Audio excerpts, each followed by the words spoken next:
What's going on, YouTube? I'm back, and this is just a super quick update of the Workbench controller project. I'm going to show you one little change I made to the code, and then I'm going to go over the hardware I went and bought today for the project. Okay, so the first thing you'll probably notice is that the time is moving across the screen. So what that is basically a screensaver that I made. There are a couple ways that I originally went about doing it that didn't work out because I ran out of memory. I think I have 76 bytes left, so yeah, I'm very strapped for memory at this point. But I did get the screensaver working. So I have it set to just 10 seconds, just so I don't have to wait forever to demonstrate it to you, but watch. You'll sit here, and then after we break the 10-second threshold, there's a variable called last action. And it's actually the same variable I use to time out to go back to the main menu if you're in one of the submenus. But I check it to see if it's beyond a threshold, and that threshold's stored in another variable called screensaver time. And then I just set that to, 10, 15 minutes or whatever, and then whenever it reaches that time, that's when the screensaver kicks on. So I just have it go all the way across and then down to the next row and across. So basically it's showing the time, but it's not just sitting at one specific spot burning into the screen. And it might bug you that it doesn't go all the way to the edge. I was going to code around that, but I ran out of RAM, or memory I mean. So whenever the time is a single-digit hour, it doesn't go all the way to the end. But when it's a double-digit hour, like if it's 10 p.m., it would reach the edge. Minor little annoyance. It probably bugs some of you as much as it bugs me, but I don't have a lot of memory left, so that's basically what I'm stuck with. But it works.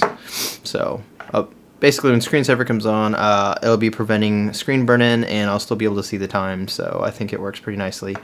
Another thing I had to do, you can push any button to wake it up basically, and I had it ignore whatever button you push, so it doesn't act upon the button you push. You can push any button to wake it up, then you have to push a button again to do something. So if you want to go into the power menu, for example, see, I pushed the button, but it didn't go to the power menu, but if I pushed it a second time, now it goes into here. Now, one thing that happened, there's a timing part of the code, and it is where the time gets updated every once a second, and that's the part where I put the screensaver in there, because it's already checking to see the amount of elapsed time since there was a last activity. So it was kind of the perfect place to check to see if it's been long enough to turn a screensaver on or not. And that same block of code is also where it checks to see if the two set timers have breached the threshold to where they need to turn off. And unfortunately, to move that into the same block of code that does this, it basically pushed my memory beyond the limit of this Arduino Leonardo. So I had to basically my fix was it was the easiest and only way I could think of doing it within the amount of memory that I had left, is if one of the two power timers is on, if either one of those is going, which basically there's a variable called power timer A and B. If either of those is not 0, then the screensaver is not allowed to come on.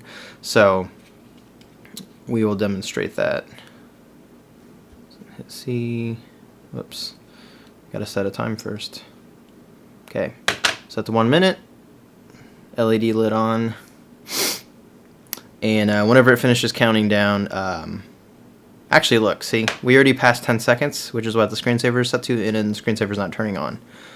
But what you'll see is after the time runs completely out, since the last activity is well beyond 10 seconds, as soon as that relay gets turned off, or outlet, I guess, technically, that's when the screensaver will actually finally come on. But as long as there's a timer going, I don't let it come on, because if it's in the part of the loop that actually draws a screensaver, then it's not actually getting to the part of the code where it checks. Now, you could say, oh, how come you can't do both? It always checks. Well, the part that checks also draws on the screen, and if it's drawing on the screen while I'm trying to draw the screensaver, then it's not going to work.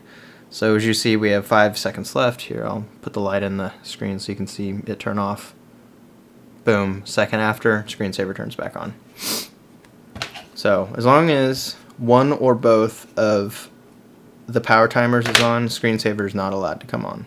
So that was my like one-line fix. Actually, it wasn't even a one-line fix. It was an addition to one of the lines that was already there. So it's just the way I did it. I could have concatenated the entire time together, but that would have taken a lot more logic to count the number of.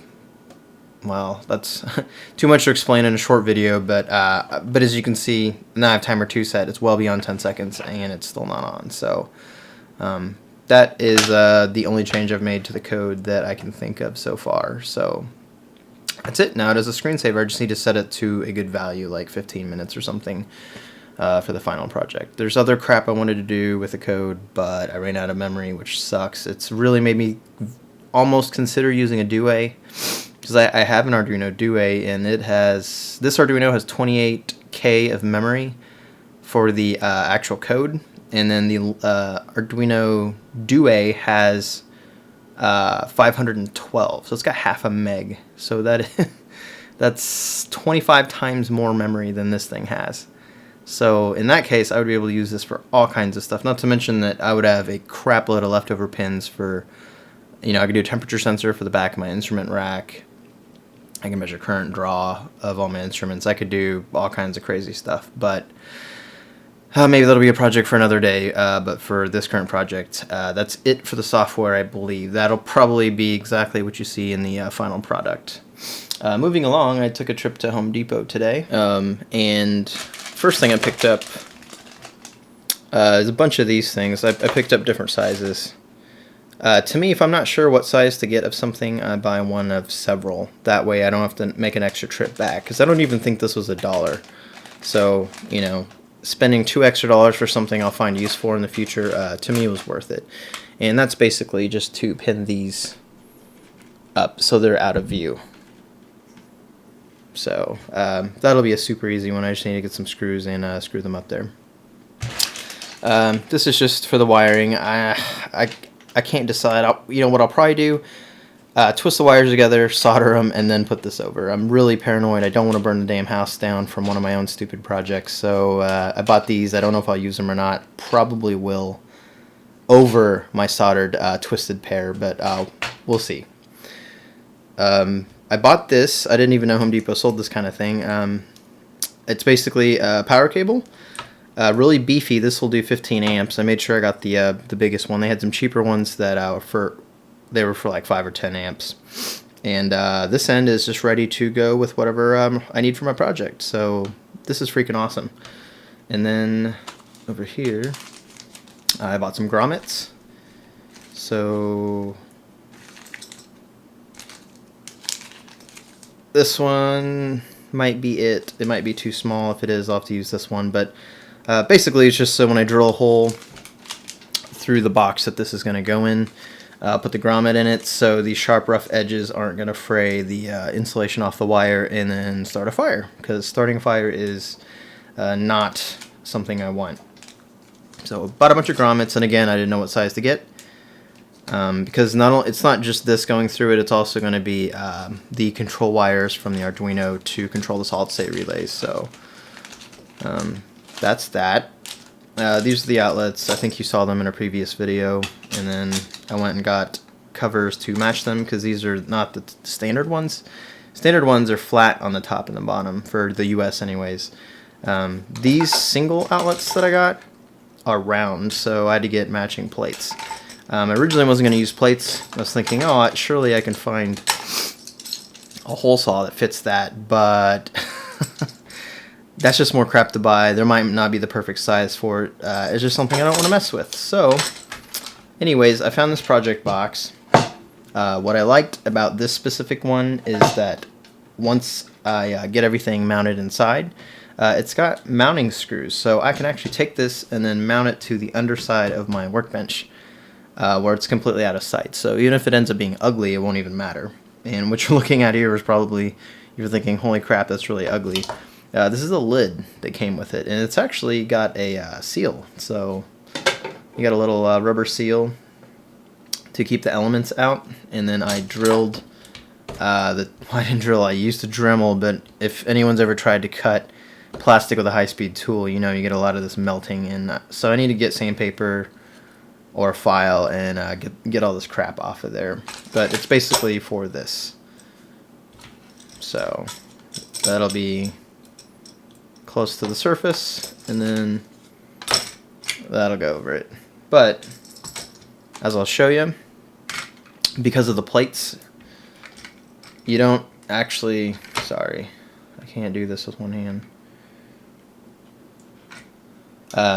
You don't end up seeing all the ugly crap. The plates actually cover that up. So whenever it's done, that's roughly what it'll look like. Obviously this is kind of shaky cam action, but yep, that'll go on top of here, and then in the bottom I'll have those solid state relays, kind of like how they do it in the wall of a home, which I can't remember for sure. It's been a while since I've had the wall of my house open. I think between two of the 2x4s they do little cross beams. They go across here and then there.